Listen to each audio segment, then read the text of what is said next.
ഓരോ പുതിയ വർഷങ്ങളും കൊണ്ടുവരുന്നത് പുതിയ സ്വപ്നങ്ങളും പുതിയ പ്രതീക്ഷകളുമാണ്. ഓരോ വർഷങ്ങളും ഓരോ അനുഭവങ്ങളാണ്. ഓർക്കാൻ ഇഷ്ടമുള്ളതും ഇഷ്ടമില്ലാത്തതുമായ അനേകം ഓർമ്മകൾ. ഒടുവിൽ നാമും ഓരോ ഓർമ്മകളായി മാറുന്നു എന്ന സത്യവും വിസ്മരിച്ചുകൂടാ. ഒരു തലമുറ പോകുന്നു, മറ്റൊരു തലമുറ വരുന്നു. ഭൂമിയോ എന്നേക്കും നിൽക്കുന്നു. 2024 നമ്മുടെ മുന്നിൽ ഒരുക്കുന്ന വഴികൾ ഏതു വിധമെന്ന് നാം അറിയുന്നില്ല. അത് നമുക്ക് നൽകുവാൻ പോകുന്ന അനുഭവങ്ങൾ മാധുര്യമുള്ളതോ കൈപ്പേറിയതോ കാഠിന്യമുള്ളതോ എന്ന് നമ്മൾ അറിയുന്നില്ല. എന്നാൽ അവ മുൻകൂട്ടി നിശ്ചയിച്ച നമ്മുടെ സൃഷ്ടാവാം ദൈവം പറയുന്നു, ശുഭകരമായി പ്രവർത്തിപ്പാൻ നിന്നെ അഭ്യസിപ്പിക്കുകയും നീ പോകേണ്ടുന്ന വഴിയിൽ നിന്നെ നടത്തുകയും ചെയ്യുന്ന നിന്റെ ദൈവമായ യഹോവ ഞാൻ തന്നെ. അവിടുന്ന് നമ്മെ സഹായിക്കും, അവിടുന്ന് നമ്മെ ശക്തീകരിക്കും. ഭയപ്പെടേണ്ട, ഞാൻ നിന്നോട് കൂടെയുണ്ടെന്ന് അവിടുന്ന് വാക്ക് തരുന്നു. ഭയപ്പെടേണ്ട എന്ന് പറയുന്ന മനുഷ്യർക്ക് നിങ്ങളുടെ ഭയം മാറ്റാൻ കഴിയുകയില്ല. നാം എന്തിനെ ഭയക്കുന്നുവോ അതിനെ ഒരളവ് വരെ അവരും ഭയക്കുന്നു. എല്ലാവരും നമ്മെപ്പോലെ മനുഷ്യരാണല്ലോ. എന്നാൽ സർവശക്തനായ ദൈവം നമുക്ക് തന്നിട്ടുള്ള വാക്കാണിത്.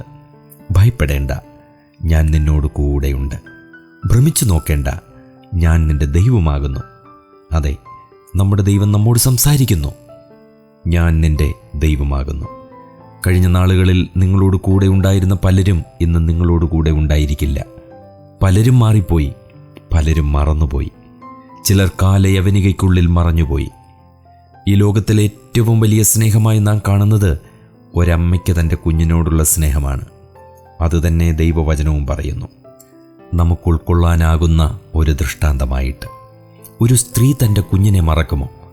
താൻ പ്രസവിച്ച മകനോട് കരുണ തോന്നാതിരിക്കുമോ? എന്നാൽ ഇന്ന് പത്രമാധ്യമങ്ങളിൽ നാം കാണുന്ന വാർത്തകൾ നമ്മെ നടുക്കുന്നതാണ്. അമ്മമാർ മക്കളെ ഉപേക്ഷിക്കുന്നു, മറ്റെന്തിനൊക്കെയോ വേണ്ടി അവരെ തള്ളിക്കളയുന്നു, കൊന്നുകളയുന്നു. കാലം മാറി, മനുഷ്യപ്രകൃതവും മാറി. എന്നാൽ ദൈവസ്നേഹത്തിന് ഇന്നുവരെയും ഒരു മാറ്റവും വന്നിട്ടില്ല. ഒരമ്മ തൻ്റെ കുഞ്ഞിനെ മറക്കുന്ന കാലം വരുമെന്ന് മുൻകൂട്ടി അറിയുന്ന ദൈവം നമുക്ക് തന്നിട്ടുള്ള വാഗ്ദത്തമാണിത്. അവർ മറന്നു കളഞ്ഞാലും ഞാൻ നിന്നെ മറക്കുകയില്ല. ഈ മറക്കാത്ത കർത്താവിനെ നമുക്ക് മുറുകെ പിടിക്കാം. ഈ ലോകവാസം കണ്ണുനീരും കയ്പ് നിറഞ്ഞതാണെങ്കിലും കാർമേഘക്കാറുകൾക്കിടയിൽ പോലും നമുക്ക് മിന്നും സൂര്യശോഭ കാണാം. തീരാത്ത സന്തോഷത്തിൻ്റെ പൊൻപുലരി നമുക്കായി കാത്തിരിക്കുന്നു. വിശ്വാസത്താൽ മുന്നോട്ട് ചുവടുകൾ വയ്ക്കാം.